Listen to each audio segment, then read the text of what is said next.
Now, a UN court has acquitted Kosovo's former Prime Minister and 2 of his aides of war crimes for a second time. Ramush Haradinaj was facing charges of murdering and torturing Serbs during the Yugoslavia war at the end of the 1990s, but was found not guilty due to a lack of evidence. Serbia's president has already slammed the acquittal, saying the court is biased against his country. To discuss this now, we are joined live from Belgrade by the political analyst Aleksandar Pavic.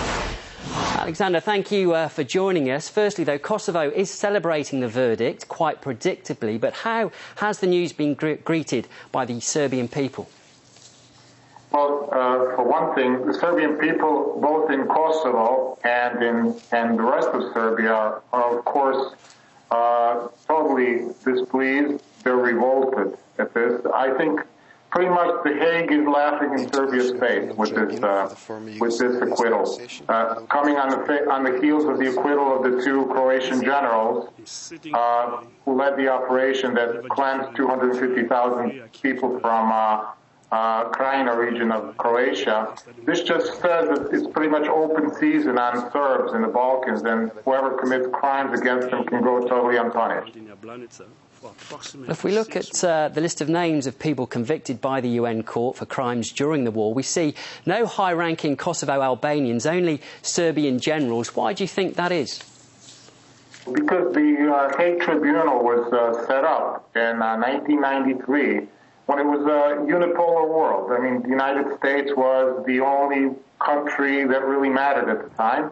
They set it up with their own rules. And this Hague Tribunal was specifically designed to pretty much be a tribunal for Serbs, to make sure that the Serbs are declared the guilty party in all the wars during the 90s that were in fact caused by the Western intervention, military and diplomatic, and their totally illegal recognition of various secessionist movements and secessionist republics of the former Yugoslavia. So this is not a surprise as far as the Hague Tribunal is concerned. I think later, during the next year, Serbia is going to have a chance to actually put its case in front of the UN General Assembly, saying that, in fact, the Hague Tribunal was, the way it was set up, was against international law, because the Security Council did not have the right to found a tribunal, only the General Assembly. So I think this opens up a whole new debate about the legality and legitimacy of the Hague Tribunal in general. Well, on another point, Serbian officials had earlier warned that should Haradinaj walk, EU-sponsored talks between Pristina and Belgrade could be jeopardised. Do you expect Serbia to act on this threat?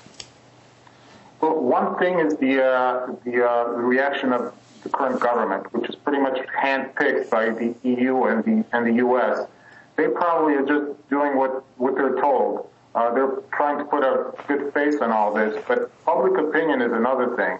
Public opinion is outraged, and the government going forward with negotiations as though nothing has happened is sure to it'll make what's left of their popularity just simply plummet. The people are revolted.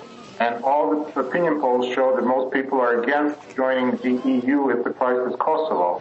And the government is going actually against the grain of a public opinion right now, which is now further inflamed by this latest Hague acquittal. So if someone wanted to solve chaos here in Serbia, this was absolutely the right decision to let Haradinaj and his accomplices go free.